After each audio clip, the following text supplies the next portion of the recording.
कैलाशी अविनाशी भगवान शिव घरदानी त्रिकालदर्शी।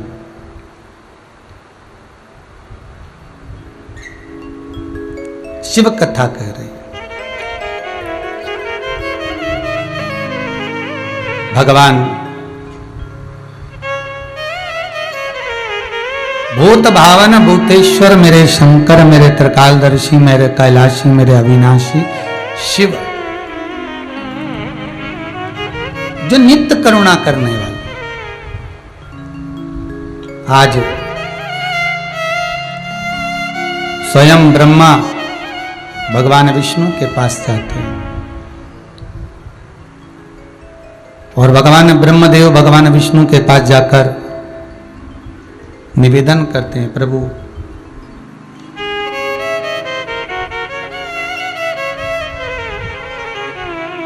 मेरे संशय को मिटा दीजिए। क्या संशय है आपका? भगवान ब्रह्मा कहते हैं कि आप मेरे पिता हैं।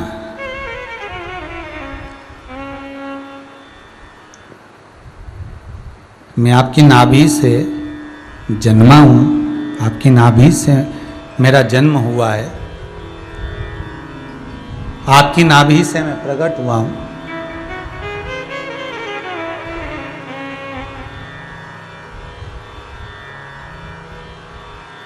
आप मेरे पिता हैं।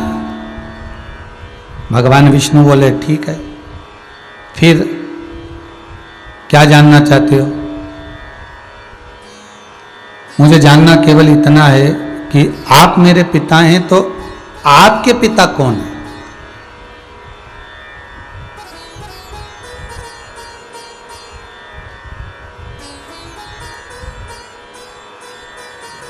आपका पिता कौन? अर्थात मेरे दादा कौन है? मैं उनको जानना चाहता हूं। राधे राधे। मैं उनको जानना चाहता हूं।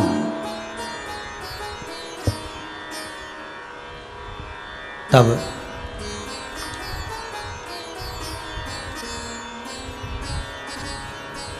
भगवान विष्णु ने कहा, ब्रह्मदेव क्या तुमको मालूम नहीं है कि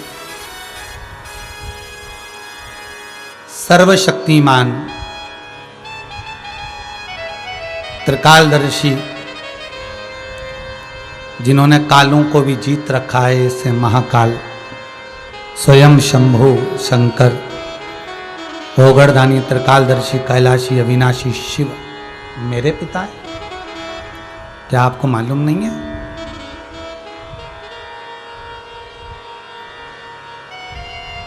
क्या आपको ज्ञात नहीं है क्या?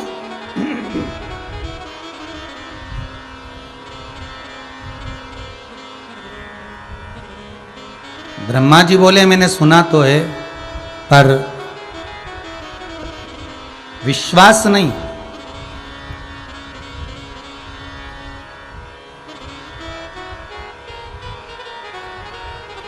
एक बार मेरे को आपके पिता को देखना है, एक बार मुझे आपके पिता का दर्शन करना है। ठीक है, दर्शन करना है तो फिर चलिए। एक बड़ा सा पर्वत है, बहुत विशाल, और उस विशाल पर्वत के सम्मुख में ब्रह्मा और विष्णु दोनों जाकर खड़े हो जाते हैं और ब्रह्मा और विष्णु उस पर्वत के सम्मुख में खड़े होकर उस पर्वत को घुमाना प्रारंभ करते हैं, जिसमें से अग्नि का एक लिंगायत आकृति प्रकट हो जाती है।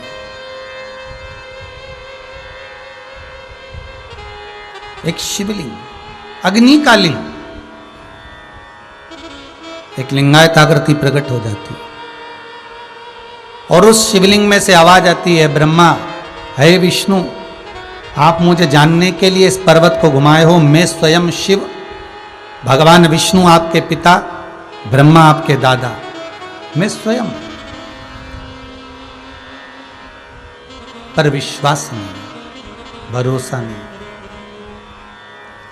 एक बात कथा में पहले भी कही, आज फिर कहते हैं कि किसी के दिल में और किसी के घर में प्रवेश करना बहुत कठिन है।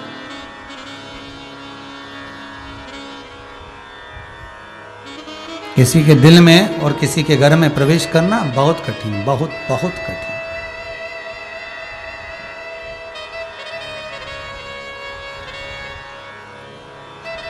भगवान के प्रति विश्वास को जागृत करना, भगवान के प्रति विश्वास को प्रकट करना बहुत कठिन है। आज कोई कह रहा था, गुरुदेव ये कोरोना महामारी ऐसी चली है कि लोग अब दुनिया के लोग धन को महत्व नहीं देते, अब दुनिया के लोग भगवान को महत्व देते हैं, सत्कर्म को महत्व देते हैं। ये कोरोना महामारी के अंतर्गत ये चीज तो अब लोगों के भीतर देखने को मिल रही है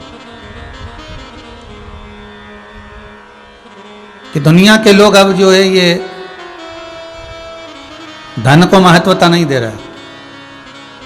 अब बात चली कि धन को महत्वता नहीं दे रहे और सवेरे ही अखबार में पढ़ने को मिल गया, सवेरे ही अखबार में पढ़ने को मिल गया कि 2 कपड़ा व्यापारी और 10-20 लोगों की टीम मिलकर शमशान से कफन को चुराते थे और वही कफन को प्रेस कर कर इत्र छिड़क कर अच्छा बनाकर 400 में फिर बेची आते थे। आज सवेरे अखबार की न्यूज थी, कोई कह रहा था कि लोग धन को महत्व नहीं देते। कितनी विचित्र कथा है साहब, टीवी पर भी देखने को मिली कि दुनिया कितनी गजब हो गई कि मौके का इंतजार कर रही है, दुनिया मर रही है, रोने वाले रो रहे हैं, प्राण छोड़ने वाला छोड़ रहा है, और जिनको कमाने की सूझी है, जिनको केवल धन एकत्रित करने की सूझी है, वो कफन तक नहीं छोड़ रहे हैं, कफन भी उठा कर ले आ रहे हैं। और इतना सा नहीं डर रहे कि उस कफन में हो सकता है बीमारी से मरा हुआ व्यक्ति का कफन होगा, शरीर पर लगा होगा, कोई वायरस लग गया होगा, उसके जरिए ना जाने कितने मरेंगे। इसका गम नहीं है, इसका दुख नहीं है, उनको केवल कमाने का दुख है, उनको केवल कमाने का एक सुख है कि उनको धन कमाना।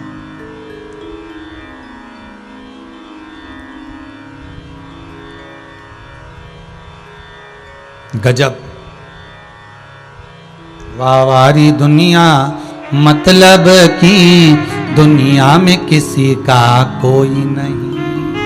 गजब, अभी भी धन दिख रहा है, संपदा दिख रही है, दौलत दिख रही है, इसमें भी हम कमा सकते हैं, इसमें भी हम कमा कर निकल सकते हैं। कमा तो लोगे, मना नहीं है, पर ध्यान रखना कि कितना दुख झेलना पड़ सकता है ये वक्त ही बताएगा, केवल वक्त बताएगा कि कितना दुख झेलना पड़ सकता है। समय का इंतजार करिए। जब अच्छे दिन थे, जीवन अलमस्त होकर अपन घूम रहे थे, फिर रहे थे, अलमस्त रह रहे थे, तो ये कोरोना महामारी हो गई, ये दूसरा साल हो गया। जब वो अच्छे दिन नहीं रहे, बुरे दिन आ गए, बुरे दिन भी एक दिन निकल जाएंगे, फिर अच्छे दिन आ जाएंगे। विश्वास पूर्ण रखना मेरे शंकर पर, भरोसा प्रबल रखना मेरे शिव पर, दिन जाते देरी नहीं लगेगी। कालों का भी हरण करने वाला वो महाकाल है, त्रिकालदर्शी कैलाशी अविनाशी मेरा शंकर है, कोई साधारण नहीं है, वो सहज नहीं है वो। बस ये जरूर है कि आप अपना कर्म करो, पर कर्म के अनुसार ये ध्यान रहे कि किसी का मन ना दुखे। अब धन तो कमा लोगे, खूब अच्छी तरह से कमा लोगे, पैसा इकट्ठा कर लोगे, किसी को चूना लगाकर अपशब्द कहकर गालियां देकर 1 रुपए की चीज 10 रुपए में देकर तुम धन तो कमा लोगे, पर ईमानदारी से बोलना, शांति कहीं से लेकर आओगे? शांति का एहसास कब होगा?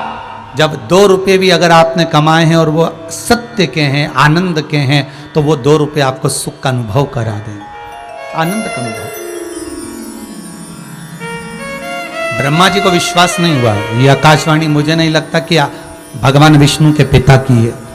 भगवान ब्रह्मदेव को विश्वास नहीं हो रहा। जब भगवान ब्रह्मदेव को विश्वास नहीं हुआ, तब भगवान विष्णु ने कहा, प्रभु आप अपना स्वरूप का दर्शन करा। भगवान शिवलिंग के स्वरूप में प्रकट हो गए, अग्नि के लिंग के रूप में प्रकट हो गए। तो भगवान ब्रह्मा जी कहते हैं ये शिवलिंग आपके पिता हैं। हाँ, तो अगर शिवलिंग आपके पिता हैं तो इनके चरण और सिर कहाँ हैं? भगवान ब्रह्मदेव कहते हैं मैं भगवान शंकर का सिर देखकर आता हूं, आप भगवान शंकर के चरण देखकर आओ। भगवान विष्णु पाताल में जाते जाते हैं उस शिवलिंग का चरण ढूंढने के लिए, और भगवान विष्णु पाताल में गए, भगवान ब्रह्मा आकाश में गए। आकाश में जाते जाते ब्रह्मदेव चढ़ते चढ़ते चढ़ते चढ़ते इतने ऊपर पहुंच गए कि भगवान शंकर का सिर नहीं मिला, मस्तक नहीं मिला, क्योंकि माता पिता के चित्तवृत्ति को जानना बहुत कठिन है। माता पिता के विचारों को जानना बहुत कठिन है।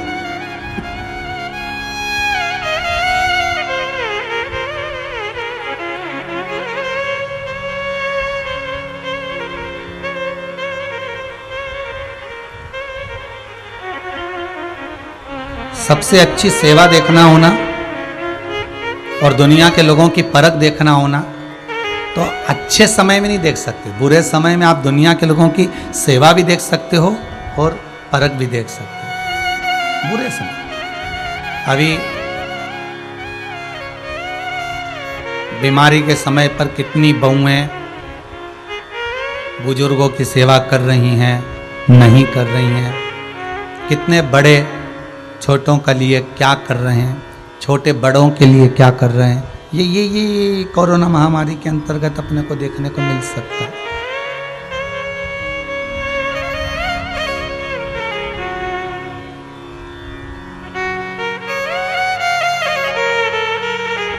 कितना स्नेह है, कितना आदर है, ये इस कोरोना महामारी के अंतर्गत हमने को देखने को प्राप्त हो सकता है। कितना स्नेह, कितना आदर, कितना सम्मान, कितना सत्कार।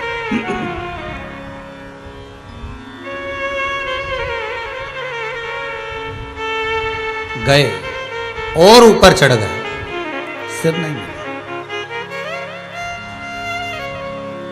फिर और ऊपर चढ़े, और ऊपर चढ़े, और ऊपर चढ़े, पर दर्शन नहीं हुआ। आखिरी में मन में आया कि ये दर्शन नहीं हो रहा, तो विचार आ गया मन में कि ये जो आकाशवाणी हुई है ये झूठी है। जाते जाते केतकी के पुष्प को तोड़कर लेकर आ गए, और केतकी के पुष्प को जब लेकर आए, केतकी के पुष्प को जब तोड़कर लेकर आए, तू मेरे साथ में चल, नीचे चलकर कह देना कि ब्रह्मा जी को सिर मिल गया। केतकी का पुष्प बोला, अगर मेरे भाव को कोई नहीं जान पाया, मैंने बोला और कोई ने माना नहीं, तो फिर क्या करेंगे। सामने से गौ माता निकल कर जा रही थी, उस गौ माता को रोका।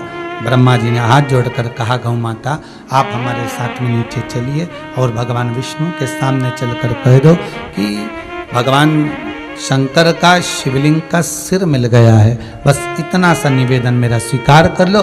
गौ माता ने पूछ लिया कि मैं झूठ बोल दूंगी चलेगा, पर झूठ तो मैं बोल दूंगी, पर मुझे क्या फल मिलेगा। तो भगवान ब्रह्मदेव ने कहा कि घर की सबसे पहली जो रोटी बनेगी वो गाय को मिलेगी।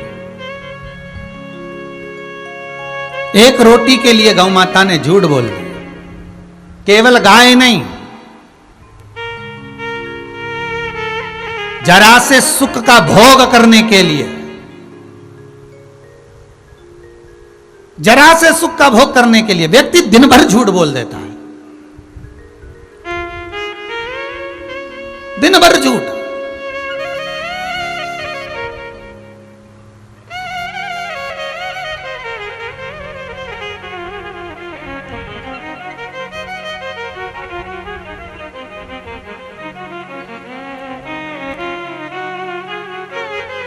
भगवान ब्रह्मदेव ने जरा सा लालच गाय को दिया और गाय से कहा कि पहली रोटी तुझे मिलेगी और तू बस नीचे चलकर कह देना कि भगवान ब्रह्मदेव को मस्तक मिल गया है। इतना झूठ बोल देना। और एक झूठ के चक्कर में गौ माता, एक रोटी के चक्कर में गौ माता झूठ बोल दी। व्यक्ति झूठ दुकान पर बैठकर काम को करते समय, व्यापार करते समय, व्यवसाय करते समय झूठ बोल देता है, जरा सा कमाना है, पर उसके चक्कर में उसके मुख से झूठ जरूर निकल गया, पर उस झूठ के बल पर उसको सुख का अनुभव नहीं हो सकता, शांति नहीं मिल सकती, आनंद नहीं मिल सकता।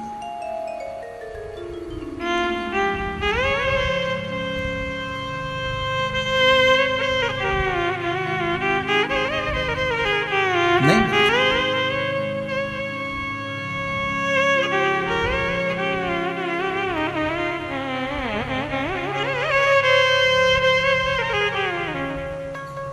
और वो आनंद की अनुभूति।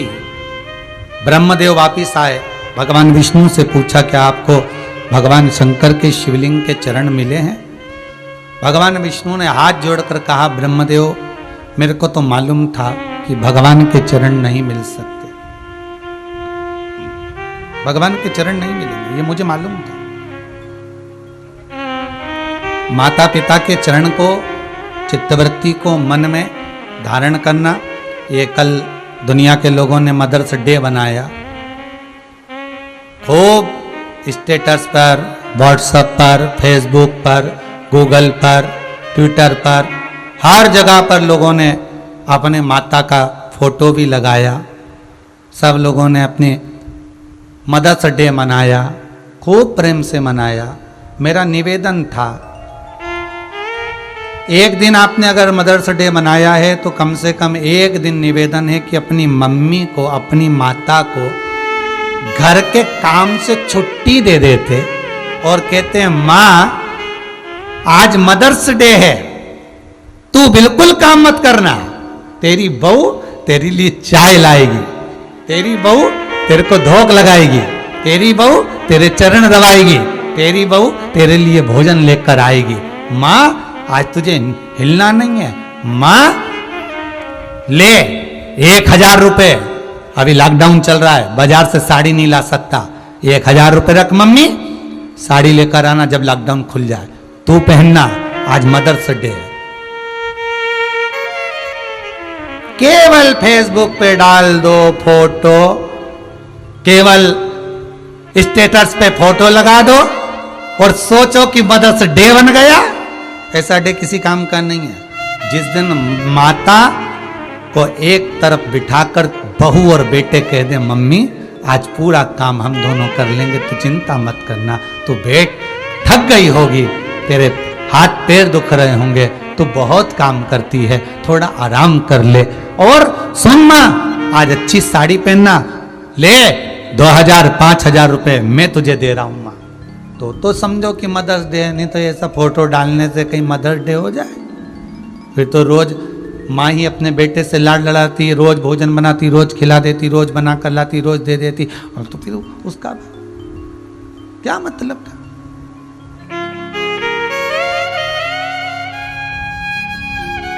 सेवा को जानिए, थोड़ा सा सेवा को जानिए। एक कथा याद आई है, एक वकील साहब अपने लड़के का संबंध पक्का कर दिया। लड़की बड़ी सुंदर थी, संबंध भी, लड़का भी सुंदर था, वकील साहब ने संबंध पक्का कर दिया। 20 दिन के बाद वकील साहब वहां से निकल कर जा रहे थे तो उन्होंने सोचा चलो समधी जी से मिलकर चले। समधी जी के यहां पहुंचे, समधी जी तो नहीं थे, समधन थी। बेल बजाई,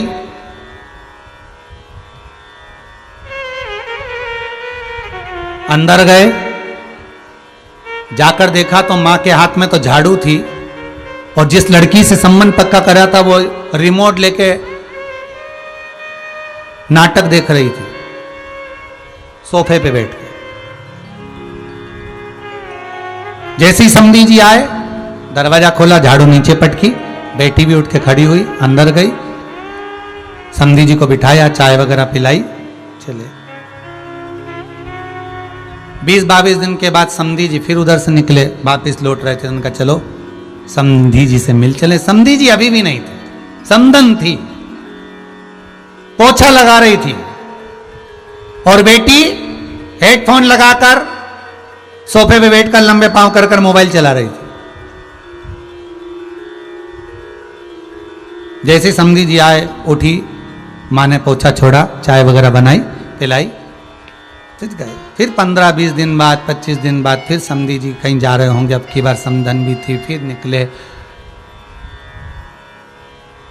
बेटी सो रही थी और माँ सूपड़ा लेकर, चलनी लेकर गेहूं बीन रही थी। बेटी सोफे पर सो रही। चौथे बार समधी जी वकील साहब ने जो रिश्ता पक्का करा था, सारा सामान ले जाकर समधन जी को दिया है और देकर कहा हमको ये संबंध नहीं करना साहब। जिस लड़की को अपनी माँ पर दया नहीं आ रही तो वो दूसरी माँ पर कैसे दया करेगी।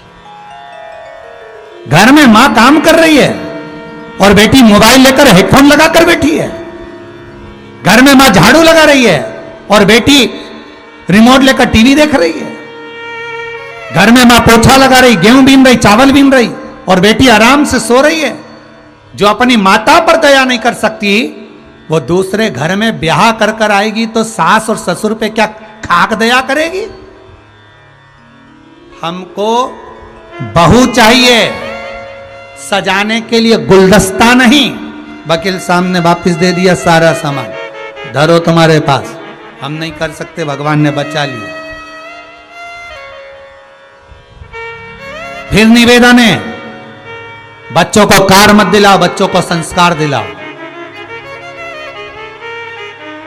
अगर संस्कार होंगे तो अंतिम संस्कार औलाद करेगी।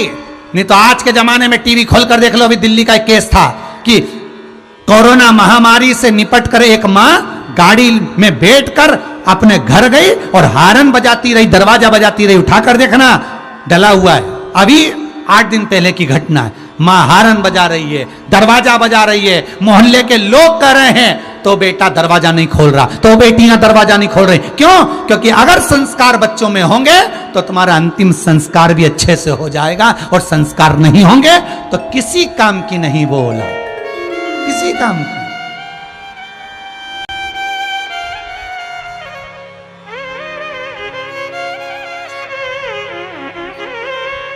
संस्कार तो दो,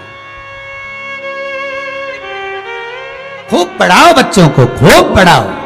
डॉक्टर, इंजीनियर, मिनिस्टर जो बनाना है बनाओ साहब, कलेक्टर, एसपी, डीएसपी, सीए, तुम्हें जो बनाना है बनाओ। पर उनकी पढ़ाई के साथ में एक संस्कार की भी पढ़ाई होना चाहिए कि तुम्हें ये पढ़ना है, तुम्हें वेद और पुराण को जानना है, तुम्हें शास्त्रों का स्मरण करना है, तुम्हें भगवत भजन करना है, तुम्हें अपने माँ बाप का सम्मान करना है। केवल एक स्टेटस पे फोटो नहीं लगाना है मदर्स डे पर।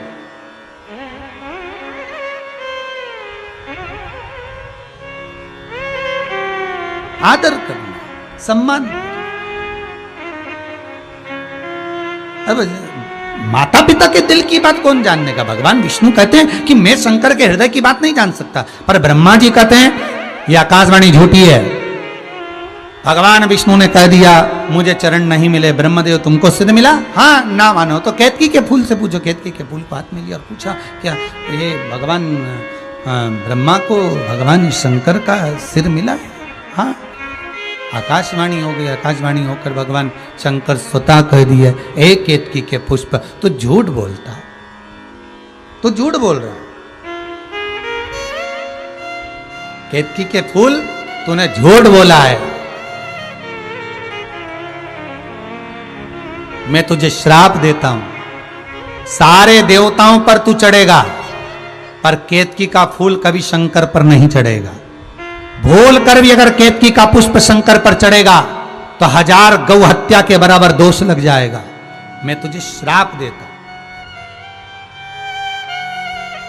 ब्रह्मा जी बोले अगर विश्वास नहीं है, अगर आकाशवाणी झूठी है, विश्वास नहीं है तो गाय से पूछ लो, गौ माता से पूछ लो। भगवान विष्णु ने पूछा बोलो गौ माता, क्या ब्रह्मा जी को शंकर जी का सिर मिला है? शिवलिंग का छोर मिला है? एक रोटी के चक्कर में गौ माता ने कह दिया ब्रह्मा जी को शीश मिला, छोर मिला। आकाशवाणी हो गई उस शिवलिंग में से, ए गौ माता तू जगत की मां होकर तो झूठ बोल रही है, मैं तुझे श्राप देता हूं। तेरा पूरा शरीर पूजा जाएगा पर तेरा मुख अपूज्य माना जाए, क्योंकि तूने झूठ बोला। हिंदू धर्म में सारे दान आगे से होते हैं। कन्यादान, वस्त्रदान, स्वर्णदान, मुद्रादान, अन्नदान, सारे दान आगे से होते हैं। पर हिंदू धर्म में केवल गौदान पीछे से होता है। गाय की पूंछ पकड़कर किया जाता है गौदान। हिंदू धर्म में गाय का दान आगे से नहीं होता, पीछे से होता है, पूंछ पकड़।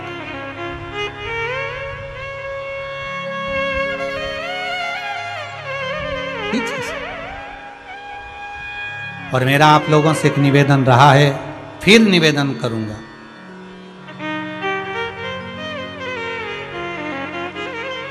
गौदान करो, खूब करो, करना चाहिए। मनुष्य का शरीर है, जीवन में एक बार गौदान करना जरूरी है। पर उसको गाय मत देना जिसके घर में खुद रहने की जगह ना हो। पहले भी कथा में कहा, गाय बेटी लक्ष्मी 50 बार विचार करो, इसके बाद दो। किसको दे रहे हो? गाय किसी ऐसे ब्राह्मण को मत देना जिसके घर में खुद बांधने की जगह ना हो। तुमने दे दी गाय, उसने ले जाकर बांध दी, और उसने ले जाकर बांधी, उसके घर में खुद जगह नहीं थी। दूध के चक्कर में, साड़ी के चक्कर में, सोने के सींग के चक्कर में, चांदी के खुर के चक्कर में, बाल्टी रस्सी के चक्कर में गाय ले ली, बांध ली। गाय ने जब तक दूध दिया संभाल के रखा, दूध देना बंद करा, बेच दी। बेचकर तीसरे के यहाँ गई, तीसरे से चौथे के यहाँ गई, चौथे से पांचवे के यहाँ गई, पांचवे से छठे के यहाँ गई, छठे से सातवें के यहाँ गई। धीरे धीरे वो कसाई के हाथ में चली गई। जब वो गाय कसाई के यहाँ काटी गई, बद्दुआ, श्राप उस गौ माता का ब्राह्मण को नहीं लगा, बद्दुआ और श्राप लगा जिसने गाय का दान दिया था, संकल्प छोड़ा था।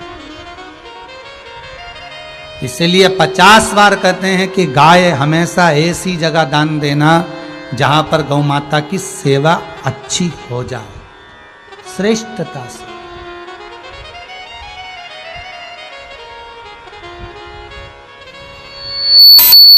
गौ सेवा भाव, ये आस्था चैनल की टीम यहां पर आई हुई है। इनके साथ में 2 भैया लोग कल कह रहे थे, परसों के दिन, गुरुदेव हम कई जगह पर कथाएं करने के लिए जाते हैं, पर इस गौशाला में, इस कुबेरेश्वर धाम में जो गौशाला देखी, इसमें जो व्यवस्था देखी, ऐसी व्यवस्था कहीं मिलना मुश्किल है। वेदन है हमारी पद्म पुराण में, गंभीर बीमारी से छूटने के लिए ज्वर हरणा अपामार्जन स्तोत्र का पाठ है। एक बार सब मेरे साथ में बोलेंगे, जितने लोग टीवी पर कथा सुन रहे हैं, अपामार्जन स्तोत्र का पाठ पद्म पुराण में। ये वो स्तोत्र है जब कोई व्यक्ति पर बड़ी बीमारी आ जाती है, और ये स्तोत्र शंकर भगवान माता पार्वती को शमी के वृक्ष के नीचे बैठकर सुनाते हैं। बहुत ध्यान दीजिएगा महाराज, भगवान शिव। और किसके कहने पर सुनाया है महाराज? भगवान श्री गणेश जी महाराज ने जाकर भगवान शंकर से निवेदन करा, माता पार्वती से निवेदन करा, पिताजी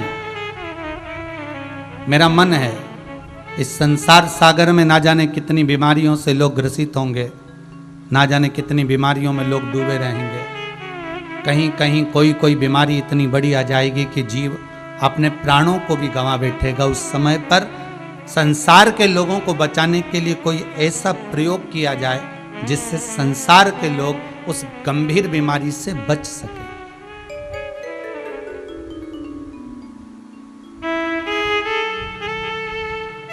वो अपामार्जन स्तोत्र। और किसके नीचे सुनाया है? शमी वृक्ष के नीचे। शमी कौन? पिछले वर्ष ऑनलाइन जो कथाएं कही थी उसमें शमी वृक्ष की महत्वता का वर्णन किया था। शमी कौन? औरव ऋषि की बेटी शमी, जिनका विवाह धौम्य ऋषि के पुत्र मंदार से हुआ था।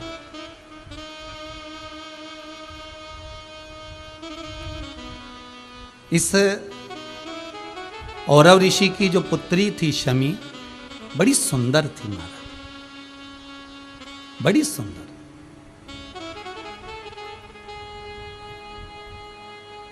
और इसका एक नियम था, ये भगवान की भक्ति में डूबना। जब माता इसको भोजन बनाने के लिए कहती थी, माँ जब इनको भोजन बनाने के लिए कहती, तो शमी जिस भोजन को बनाती थी, जिस भात को बनाती थी, जिस चावल को बनाती थी, पकाती थी, अन्न बनाती थी, जिसको बनाया करती थी, पकाया करती थी, उसी अन्न के भाग में देवता की मुद्रा का निर्माण करती थी। ये शमी।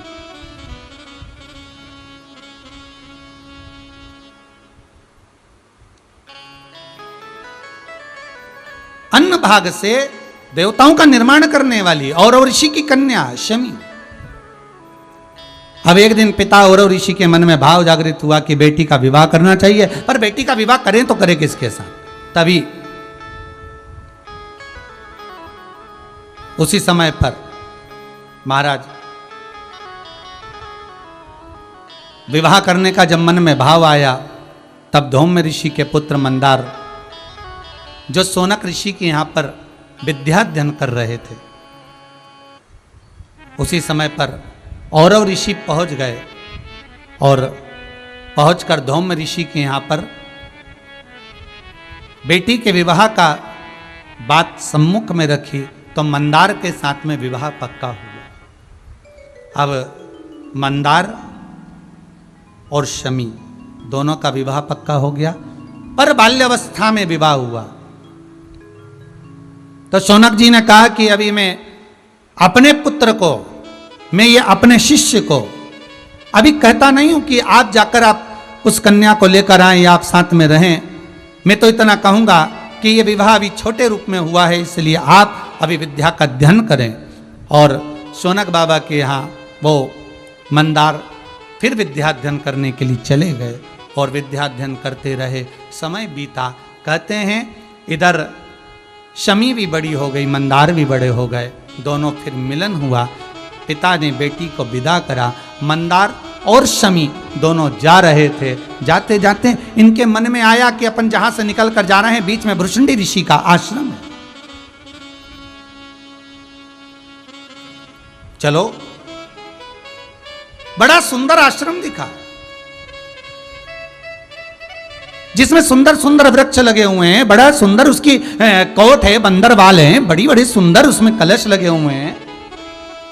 बहुत ध्यान दीजिएगा महाराज, किसी भी आश्रम में जाओ, आप किसी भी आश्रम में प्रवेश करें, आश्रम सब सुंदर होते हैं। बस निवेदन इतना है कि आपसे मंदार और शमी इन दोनों की जैसी गलती ना हो, इसका ध्यान रखिए।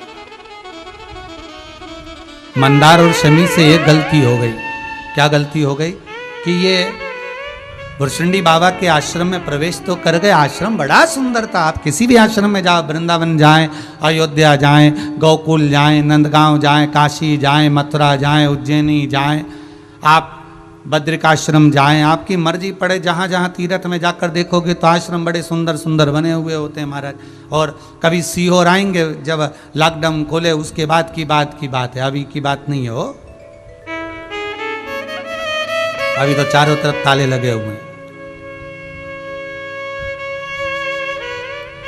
तो कभी आप जाएं तो आश्रम में सुंदरता तो बहुत होती है, पर उस सुंदरता को बरकरार रखने के लिए आपकी भी जरूरत होती है कि आप उसको सुंदर बनाकर रखें। उसमें गंदगी ना करें, उसमें किसी तरह का कोई अपशब्द का प्रयोग ना करें, उसमें रहें तब तक भगवत स्मरण करें, भगवत भजन करें, भगवत नाम जपें, जितना समय रहे।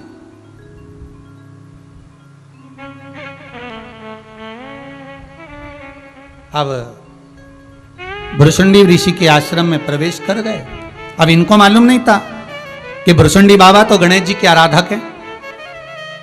कहते हैं, गणेश पुराण कहती है कि भृशुंडी बाबा ने गणेश जी की इतनी आराधना करी थी, गणेश जी का इतना स्मरण करा था, भृशुंडी बाबा ने गणेश जी की इतनी आराधना करी थी कि एक बार गणेश जी महाराज प्रसन्न होकर आ गए और गणेश जी ने कहा, मांगो भृशुंडी बाबा तुम्हें क्या चाहिए। तो भृशुंडी जी ने कहा था, अगर कुछ देना चाहते हो तो बस जैसा आपका स्वरूप है वैसा मेरा बना दीजिए, वैसा स्वरूप मेरा बना दो।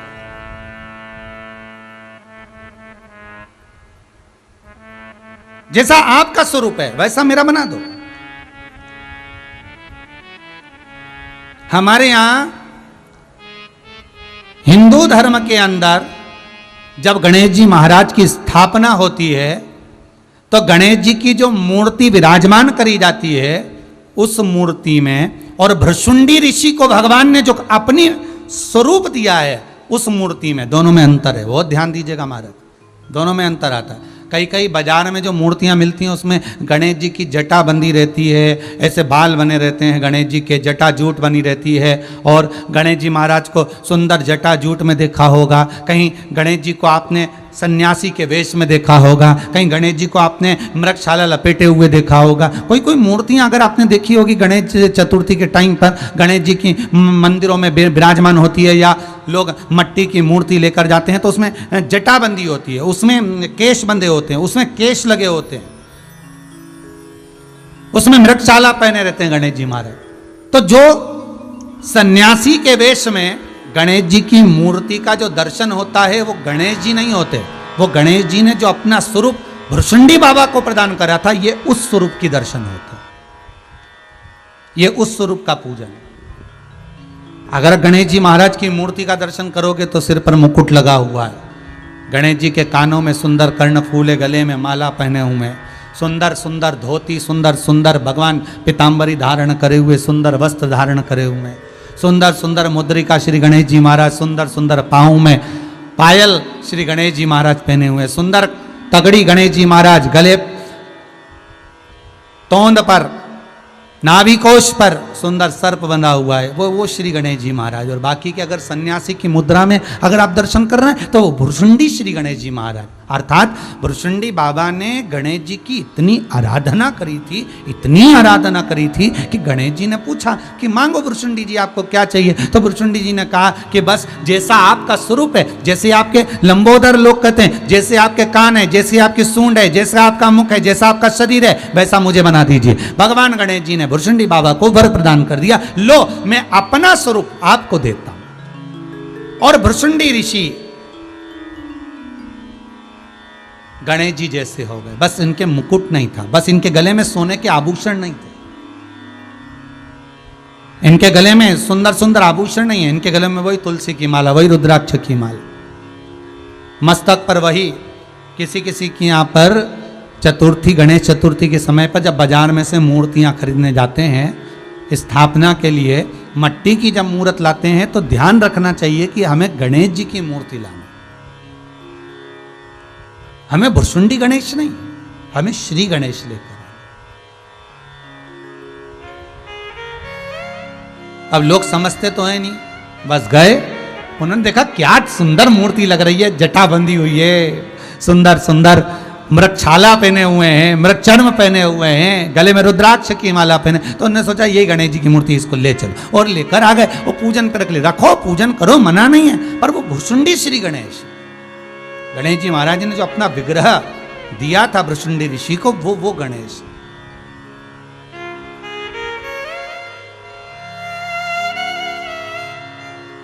पर गौरी नंदन,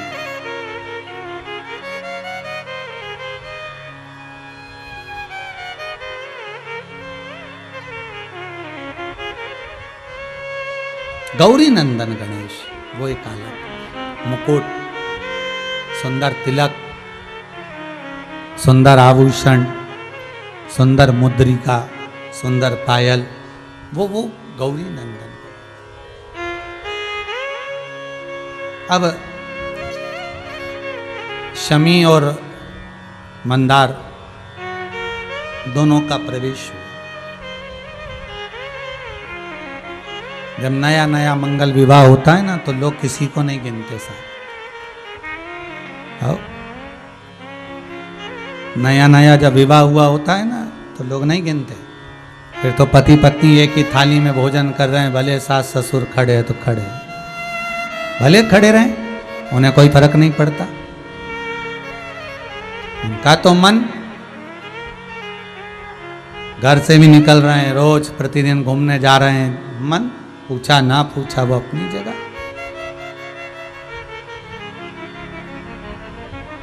अब शमी मंदार दोनों निकले, भुरशुंडी बाबा के आश्रम में पहुंचे।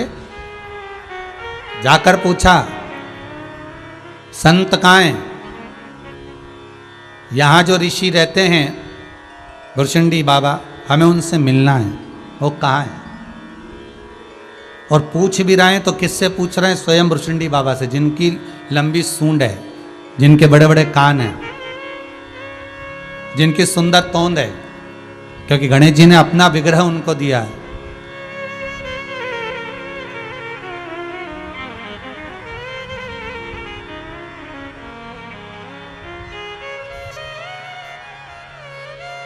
और होता है महाराज स्वयं गणेश तो कि गौरी के नंदन गजानंद स्वामी, तुम्हें आज कीर्तन में आना पड़ेगा।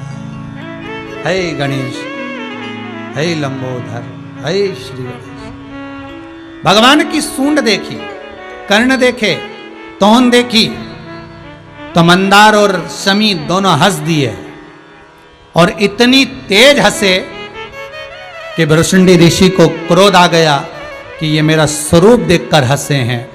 मैं तुम दोनों को श्राप देता हूं कि तुम जड़ हो जाओ, वृक्ष बन जाओ, पौधा बन जाओ, ये मेरा श्राप है। और हे मंदार, तुम मुझे देखकर इतना खिलखिलाकर हंसा है, मेरा श्राप है कि तू जड़ बनेगा, वृक्ष बनेगा, पौधा बनेगा, और इतना विषैला होगा कि तुझे कोई जानवर भी नहीं खाएगा। इतना विषैला होगा कि तुझे कोई जीव नहीं खाएगा, तुझे में इतना विष भरा होगा। और ये शमी, इतनी सुंदर होकर अपने पति का साथ देकर तूने एक ऋषि की हंसी उड़ाई है, मैं तुझे श्राप देता हूं, वृक्ष बनेगी, जड़ बनेगी, इतने कांटे रहेंगे तेरे भीतर कि तेरे ही कांटे तेरी ही पत्तियों को चुभित करेंगे। आंखों में जल भर गया, मंदार शमी रोने लगे। शमी मंदार रो रहे हैं जल भर कर, हम जान नहीं सके, हमसे गलती हो गई है। भुरशुंडी बाबा को अब क्या मनाए? अब मना रहे इनको नहीं, अब मना रहे श्री गणेश को, जिन्होंने भुरशुंडी बाबा को अपना स्वरूप दिया था। गणेश जी महाराज के आगे हाथ जोड़कर निवेदन कर रहा, हे प्रभु,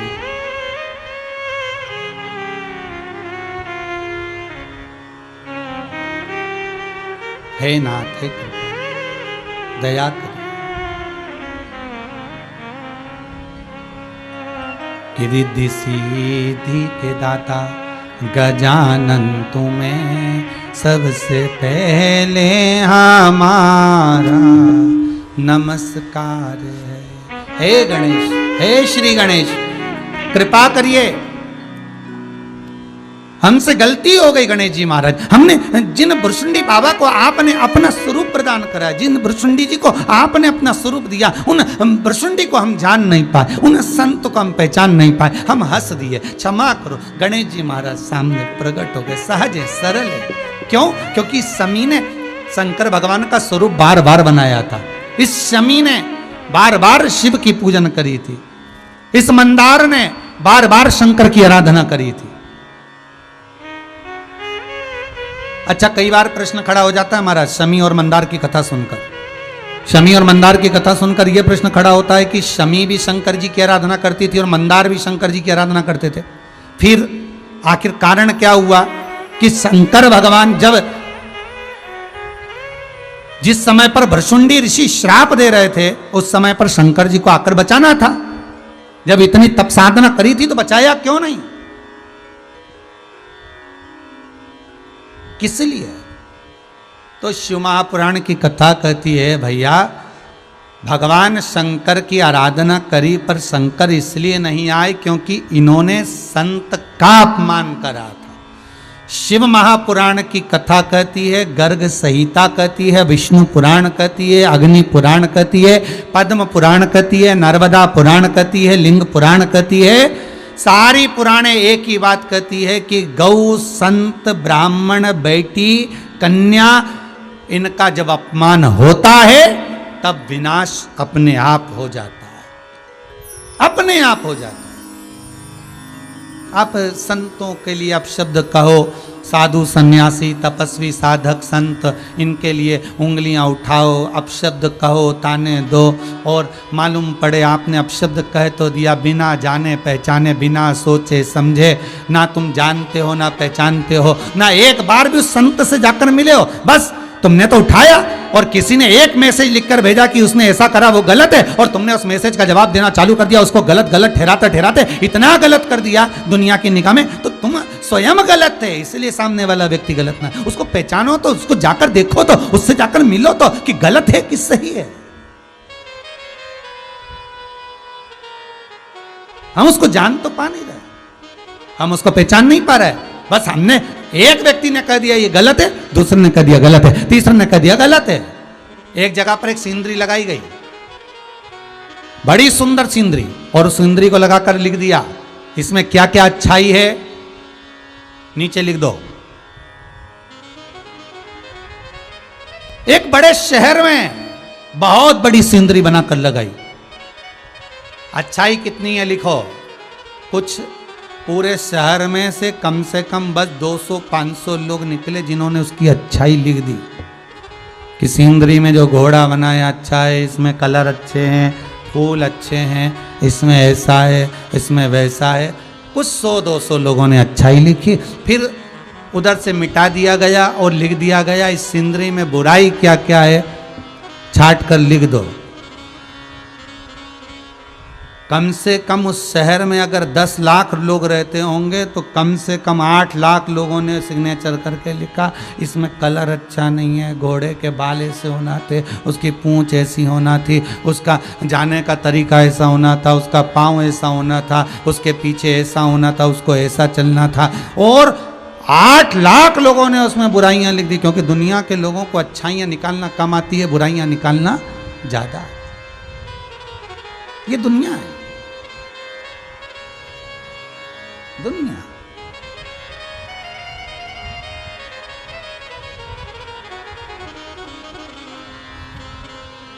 वो निकालता रहेगा गलतियां ढेर ढेर, और एक उंगली हम किसी पर उठाते हैं, ये 3 उंगलियां हमारी ओर जाती है कि तुम अंदर से झांक कर देखो कि तुम कैसे हो। उसमें अगर एक गलती है तो 3 गलतियां हमारे भीतर है कि हम अपने अंदर झांक कर देखें कि हमें गलतियां कितनी है, हमें गलतियां कितनी समाई।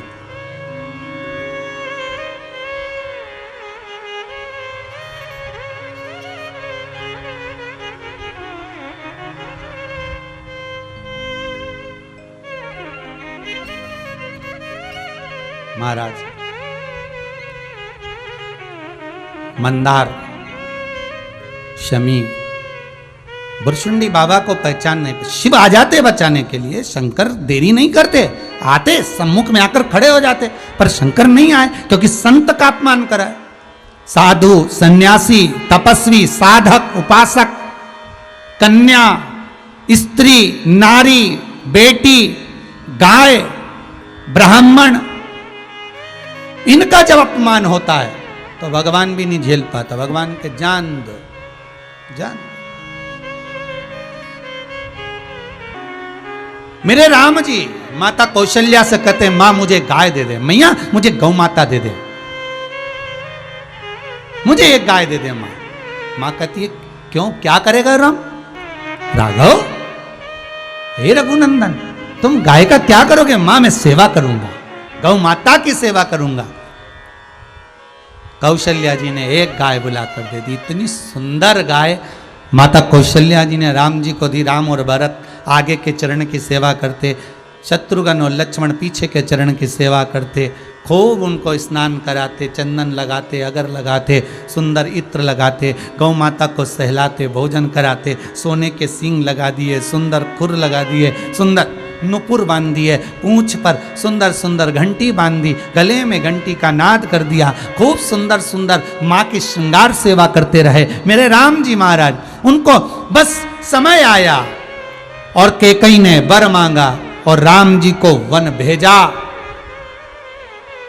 जब माता कौशल्या जी के पास में राम जी महाराज मिलने के लिए गए तो माता कौशल्या जी कहती हैं कि कैकेयी ने तुम्हें भेजा है, जाओ।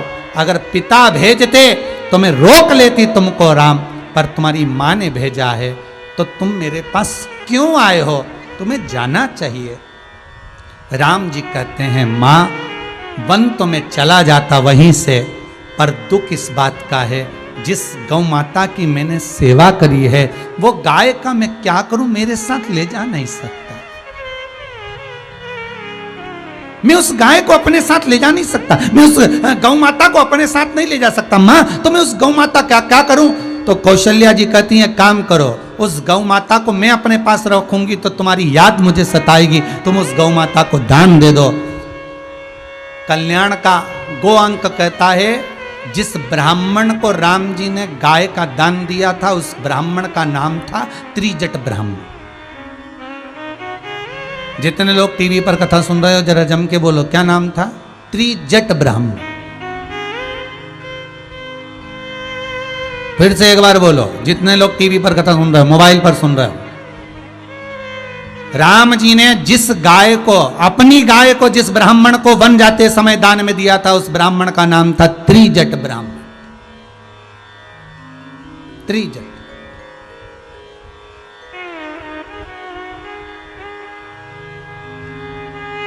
राम जी ने त्रिजट कौन?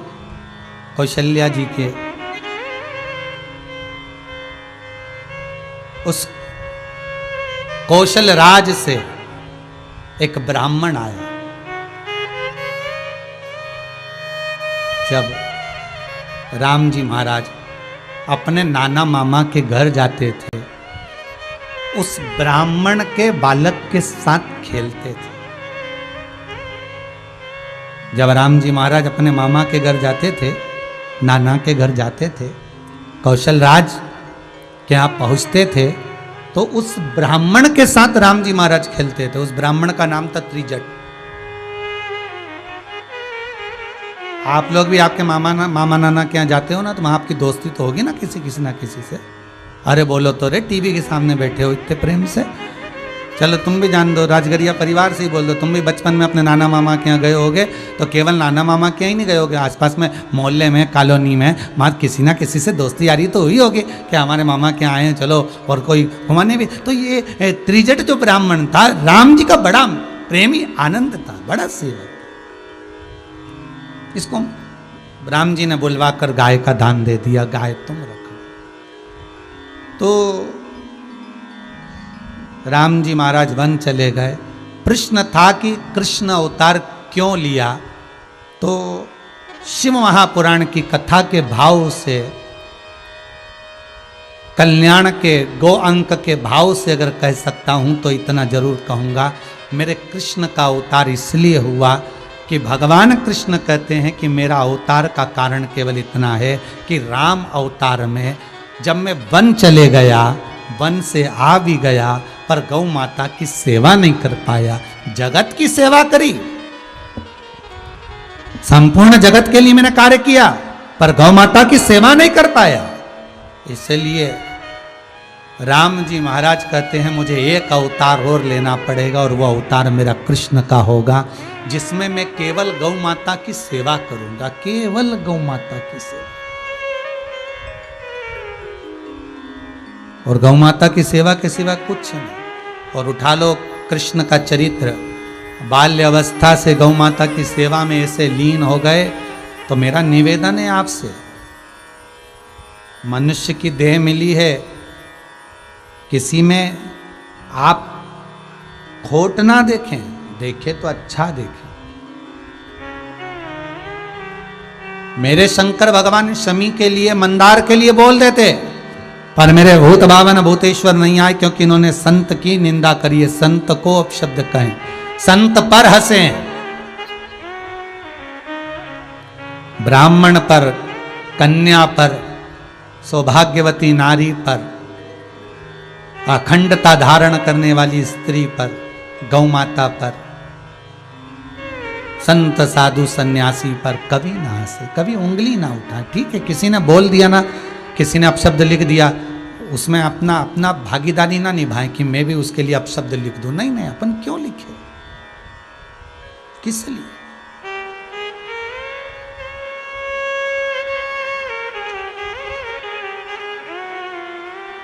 हम क्यों? वो तो ढोंगी है, वो तो प्रपंची है, वो तो छली है, वो तो कपटी है। अरे होगा, अपनी जगह पर होगा, तुम्हें कहने से क्या होगा?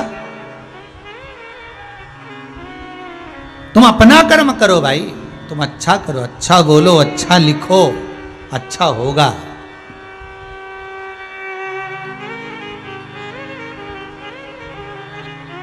महाराज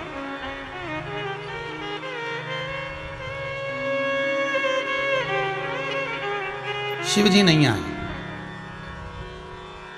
शंकर नहीं आए। संत की अपशब्द जो कहे गए हैं तो शंकर आ भी कैसे सकते? गणेश जी को भेज दिया, जाओ तुम जाओ, कुछ ऐसा वर दे देना, मेरे भगत हैं, मेरा भजन करते हैं, कोई ऐसा वर दे देना जिससे उनकी सार्थकता बन जाए। पिताजी, शमी भी आपकी सेवा करती है और मंदार भी आपकी सेवा करते हैं, तो आप क्यों नहीं जाते? शंकर जी कहते हैं इनने संत का अपमान करा, संत का अपमान।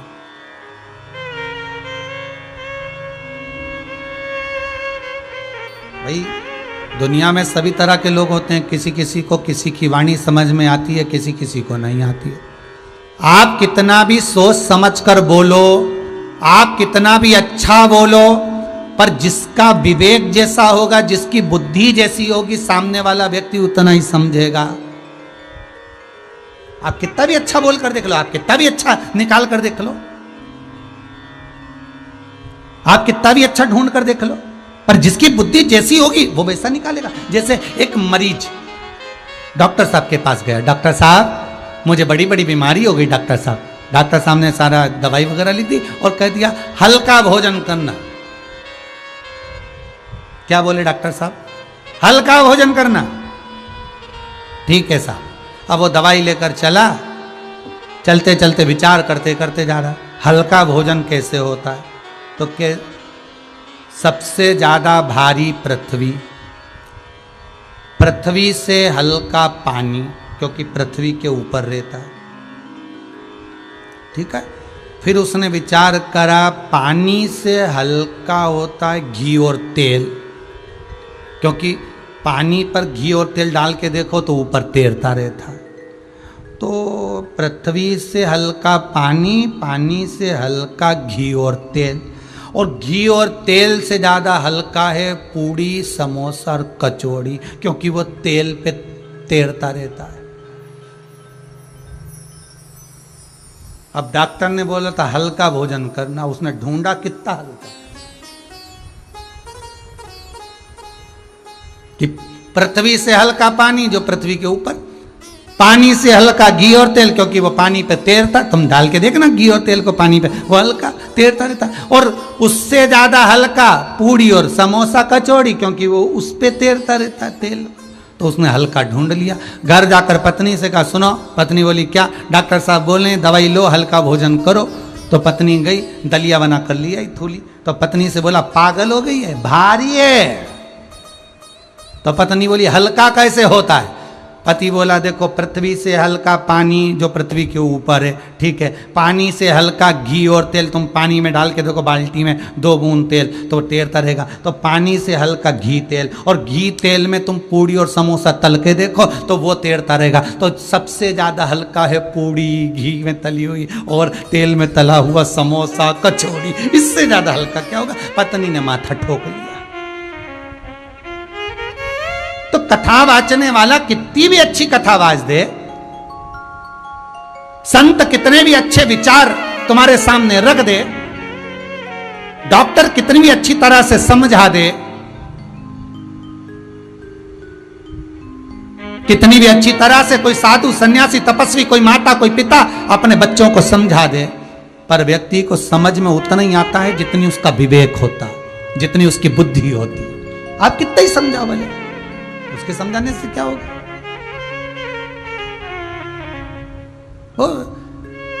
एक माँ ने अपने बच्चे से कहा, 2 बेटे थे, दोनों बेटों से कहा, सुनो रे,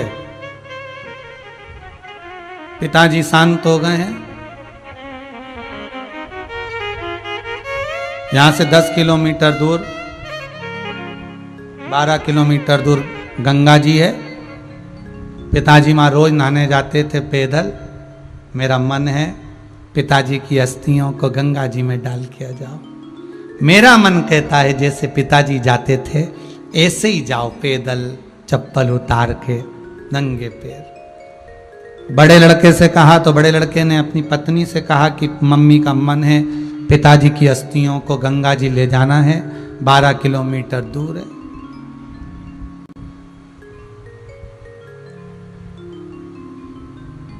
पत्नी ने कहा, तुम काय को जा रहे हो? छोटा वाला क्या करेगा, भेज दो उसको। और पत्नी ने इसको डरा दिया और पति डर गया, नहीं गया। छोटे वाले से कहा, तुम चले जाओ। छोटा वाला मना कर रहा, मैं नहीं जाऊंगा। कैसे नहीं जाएगा? अब भी क्या, अब भी जाना पड़ेगा।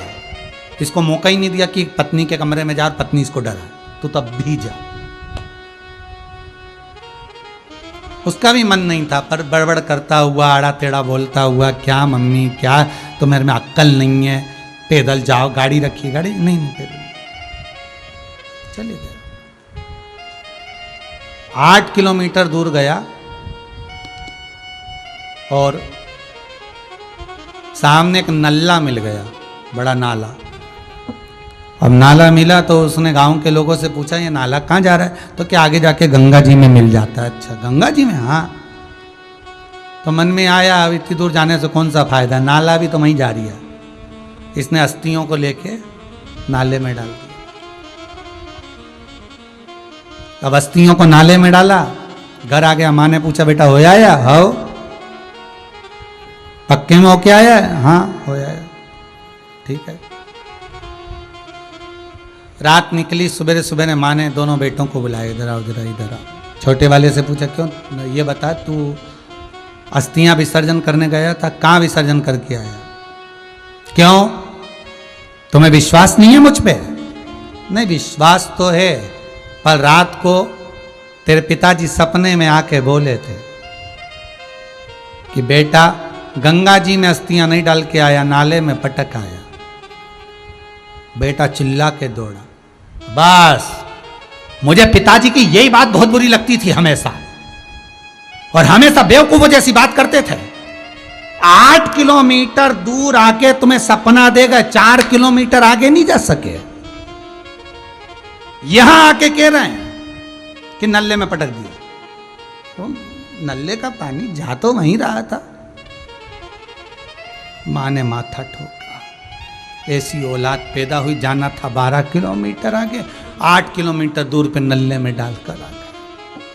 सोच वाली बात है, विचार वाली बात है। आप कितना भी अच्छा कह दो, कितना भी अच्छा विचार रख दो, कितना भी अच्छा सोच लो, कितना भी अच्छा वर्णन कर दो, पर सामने वाला व्यक्ति जो सोचेगा, सामने वाला व्यक्ति जो विचार करेगा, वही सम्मुख में होगा। आप कितना भी अच्छा कुछ भी कह दो, पर सामने वाला व्यक्ति कैसा ग्रहण कर रहा है, उसकी सोच, उसकी वृत्ति, उसका विचार, उसका भाव कैसा है, वो उस विचार से श्रवण करता है। उस विचार से वो ग्रहण करता है।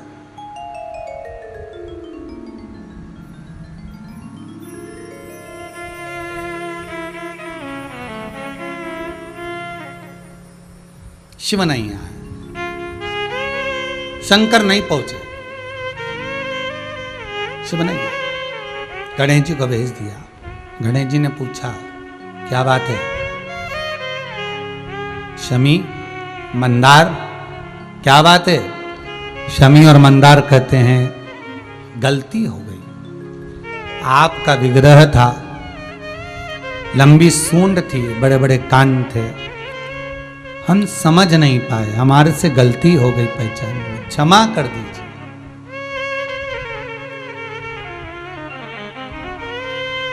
गणेश जी ने देखा, शमी और मंदार से कहा कि तुमने मेरे भगत का अपमान करा है, मैं क्षमा नहीं कर सकता।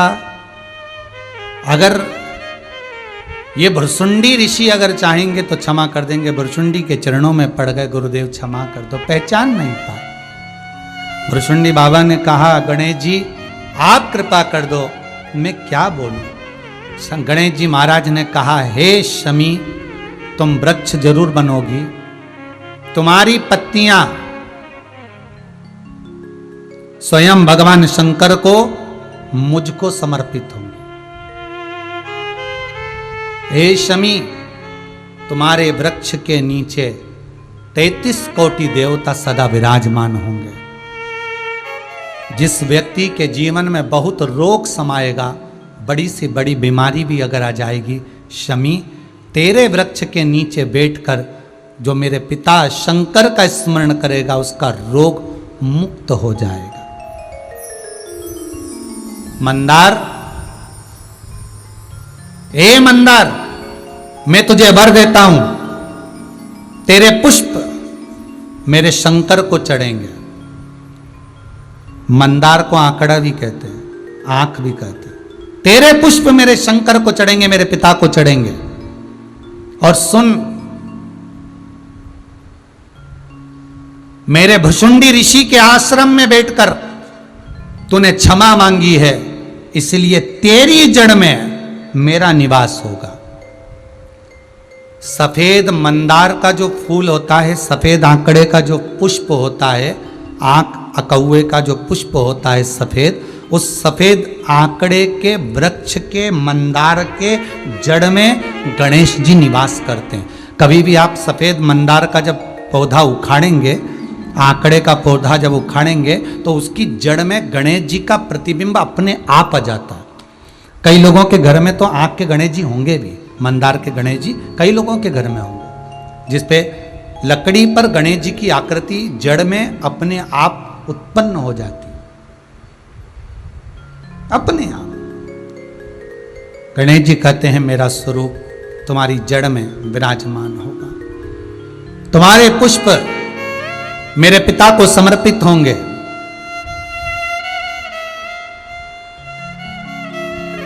संपूर्ण रोग का निवारण शमी तेरे वृक्ष के नीचे होगा। इसलिए पद्म पुराण में अपामार्जन स्तोत्र का जो पाठ कहा गया है, शंकर भगवान माता पार्वती को शमी के वृक्ष के नीचे बैठकर अपामार्जन स्तोत्र का पाठ करते हुए वर्णन करते हैं कि इस, और आज भी अगर आपको लगे तो आप पद्म पुराण को उठाइए, और पद्म पुराण यदि आपके घर में नहीं है और लॉकडाउन चल रहा है, किताब की दुकान से नहीं ला सकते, तो मोबाइल में भले उसको सर्च कर लेना पद्म पुराण, और उसमें से अपामार्जन स्तोत्र का पाठ निकालना और उसको पढ़ना। आपको ज्ञात होगा कि कैसा भी शरीर में ताप हो, ज्वर हो, कितनी भी श्वास रुक रही हो और शरीर कितना भी बेकार हो गया हो, चाहे शरीर में कितनी भी बुखार पड़ रही हो, अपामार्जन स्तोत्र का पाठ तांबे के कलश में जल रखकर उस पाठ को कर कर उस जल को छीटा जाता है, पिया जाता है, तो ताप, शरीर का रोग, शरीर की बीमारी समाप्त होने लगती है। अपामार्जन स्तोत्र, उसको निकालिए पद्म पुराण का। शंकर पार्वती को उस स्तोत्र को सुना रहे हैं।